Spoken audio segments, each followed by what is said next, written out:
के जाऊंगी कि बाबा साहेब किसके लिए रोए। 18 मार्च 1956 को बाबा साहेब आगरा के रामलीला मैदान में फूट फूट कर रोए। 1942 में जब बाबा साहेब दिल्ली में लॉर्ड वायसराय की काउंसिल के सदस्य थे, तो वहाँ बाबा साहेब ने एक मेमोरेंडम तैयार किया। वहाँ के जो लॉर्ड थे लिनलिथगो ने 3 लाख रुपए हिंदू यूनिवर्सिटी को दिए और 3 लाख रुपए मुस्लिम यूनिवर्सिटी को दिए। तब बाबा साहेब ने लॉर्ड लिनलिथगो से कहा कि मेरा समाज ना तो हिंदू है और ना मुस्लिम है, आपको मेरे समाज के लिए भी कुछ करना चाहिए। और बाबा साहेब ने एक बात कही कि अगर आपको बुरा ना लगे तो आपसे मैं कुछ बात कह सकता हूँ। उन्होंने कहा कि कहो आपको क्या कहना है। तब बाबा साहेब ने कहा, क्या आप मुझे 500 अंग्रेज ग्रेजुएट के बराबर मानते हो? उन्होंने कहा कि हाँ, हम आपको 500 अंग्रेज ग्रेजुएट के बराबर मानते हैं। पर बाबा साहेब ने कहा, तो फिर आपको ये भी पता होगा कि आज मैं अपनी विद्वता के बल पर, अपनी साधना के बल पर, अपने ज्ञान के बल पर आज इस भारत में बड़े से बड़े पद को हासिल कर सकता हूँ। तो उन्होंने कहा कि बिल्कुल सत्य है, आज आपके अंदर इतनी योग्यता है कि आज आप अपनी योग्यता के बल पर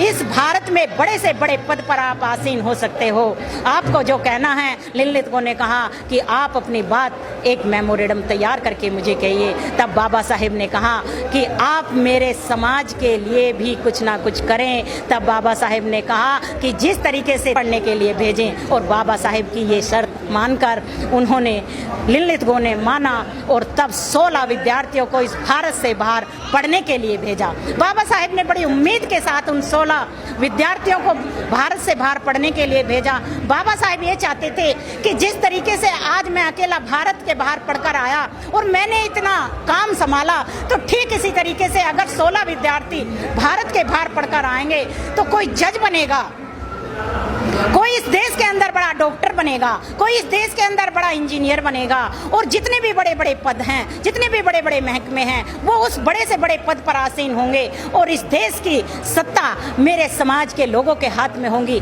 जब मेरे समाज के लोगों पर जुल्म और अत्याचार बिना वजह किए जाएंगे तो वो उनका निपटारा करेंगे। जब मेरे समाज के गरीब लोग बीमार होंगे तो डॉक्टर उनका इलाज करेंगे। जब मेरे गरीब लोगों को, निर्दोष लोगों को बिना वजह किसी केस में फंसाया जाएगा तो जो जज बैठा होगा वो मेरे समाज का बैठा होगा और मेरे समाज के निर्दोष लोगों की वो जान बचाएगा। उन्हें वो फांसी की सजा नहीं होने देगा, या दूसरी जो सजा उनके लायक नहीं है उसे नहीं होने देगा। लेकिन बाबा साहेब ने तो अपना काम कर दिया, उन 16 विद्यार्थियों को पढ़ने के लिए भेज दिया, लेकिन वो अपना काम पूरा ना कर पाए। कोई विदेश के अंदर बस गया और कोई अपने बीवी बच्चों में रम गया। और उनमें से हमारे एक भारत के पूर्व राष्ट्रपति जिनका नाम KR नारायणन है, वो भी उन्हीं 16 विद्यार्थियों में से एक थे। इसलिए बाबा साहेब 18 मार्च 1956 को आगरा के रामलीला मैदान में फूट फूट कर रोए। लेकिन जब बाबा साहेब वहाँ रो रहे थे तो बुद्ध प्रिय मौर्य जी भी वहाँ पर थे।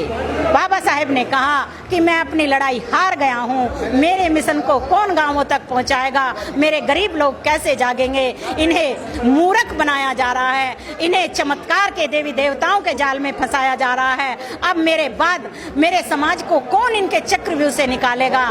तब बुद्ध प्रिय मौर्य जी ने कहा कि साहब, मैं आपके मिशन को गांवों तक लेकर जाऊंगा, आप दुखी मत हो।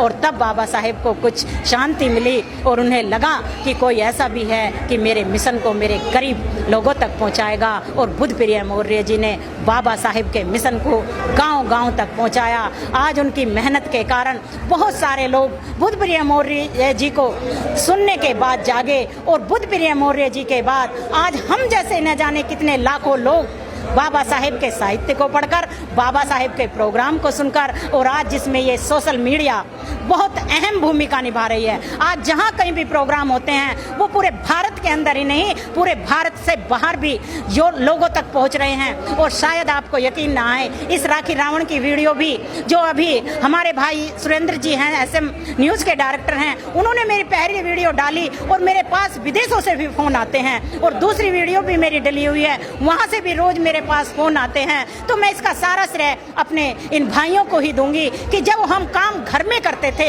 लेकिन आज इनकी मदद से हमारे विचार यानी कि हमारी जबान से जो बाबा साहेब के विचार निकल रहे हैं, इन भाइयों की मदद से आज वो विचार विदेशों तक पहुंच रहे हैं। राखी रावण की कोई पहचान नहीं थी, लेकिन आज जब राखी रावण के पास विदेशों से भी फोन आते हैं तो मुझे लगता है कि इसका सारा श्रेय बाबा साहेब के बाद मैं अपने इन भाइयों को ही देना चाहूंगी। मैं तो घर में रहने वाली एक महिला थी और बाबा साहेब के मिशन में तो मैं दिन रात काम करती रहूंगी, लेकिन मेरा मकसद ये नहीं है कि मैं अपना नाम कमाऊं, लेकिन मेरा मकसद ये जरूर है कि जितना भी हो सकेगा मैं अपने इस बहुजन समाज को इन देवी देवताओं के चंगुल से निकालने की पूरी कोशिश करूंगी और इस भारत के संविधान को हर महिला फॉलो करे, हर बच्चा फॉलो करे, हर पुरुष फॉलो करे, क्योंकि अगर हम इसके नियम तोड़ेंगे तो हम गड्ढे में जरूर गिरेंगे, नाली की कीचड़ में हम जरूर गिरेंगे और फिर से हमारे ऊपर ये मनुस्मृति लागू हो जाएगी, रामराज लागू हो जाएगा, जो हम कभी भी नहीं आने देंगे।